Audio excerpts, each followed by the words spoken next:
Hello, everyone. This is Tom Fox, and I'd like to welcome you to the Kerrville Weekly News for the week ending August 3rd, 2024. I'm going to take a solo turn this week as Andrew and Gil are at the Kerrville Business Expo. I'm going to be there later, so I'll talk about that towards the end of our show today. But our first story comes to us about the new River Center and Park that the city of Kerrville is building. It came about because of a chat by a couple of folks in 2018, and it's going to be a great facility on the Guadalupe River, just south of the river itself, off Thompson Road. It became or part of a private and public sector effort to put something more formal on the lake, and it will have sailing, it will have swimming, it will have water sports.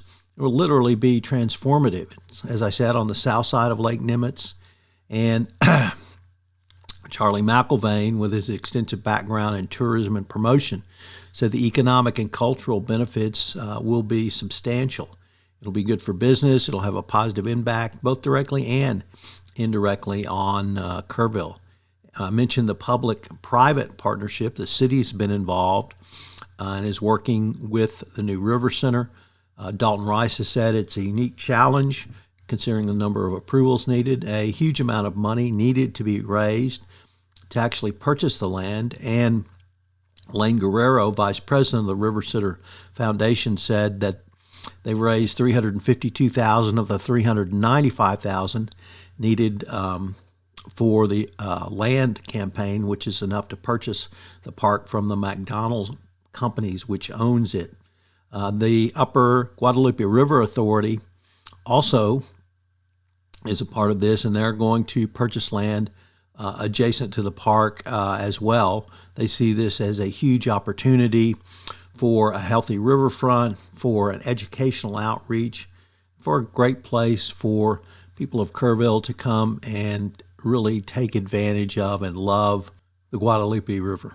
Area residents who sustained flooding or other damage from the heavy rain of July 23rd have an opportunity to talk to representatives of the state's Emergency Management Division, who will be in Kerrville on Thursday, August 8th at the Kerr County Courthouse Annex on College Street. The representatives will assist residents and business owners with reporting their damage to the online assessment tool. The goal is to get Kerrville or Kerr County a federal disaster declaration for both individual and public entities. Anyone having damage to their residents or business is encouraged to attend the meeting and see what's available for remuneration if you need it. The Kerrville ISD has issued policies for free and reduced price meals. KISD will begin distributing letters to households of children for the district about the eligibility benefits and actions households need to take.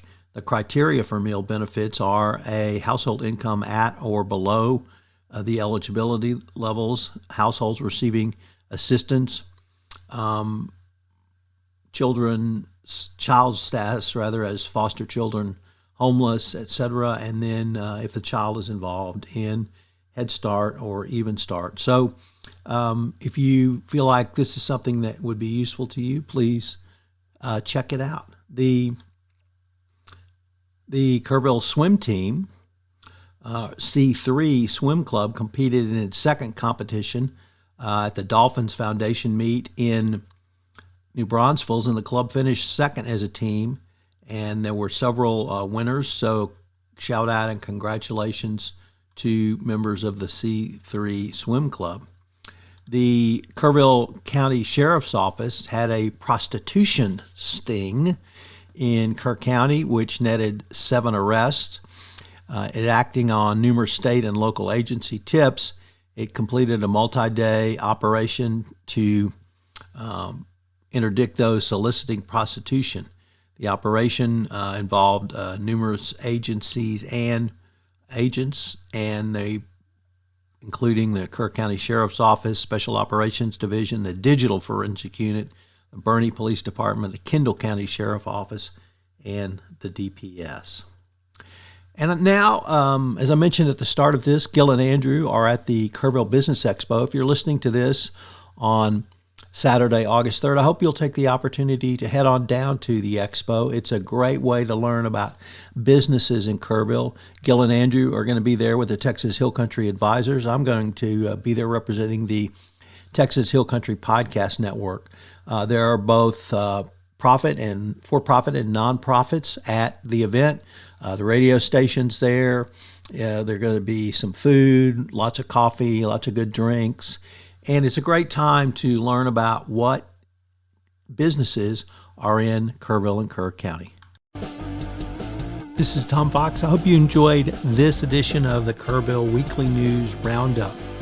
This podcast is a production of the Texas Hill Country Podcast Network.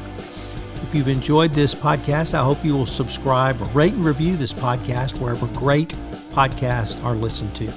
I hope you'll join Gilbert, Andrew, and myself next week where we take a look at some of the top stories from Kerrville and the surrounding Hill Country area. Thanks so much for listening.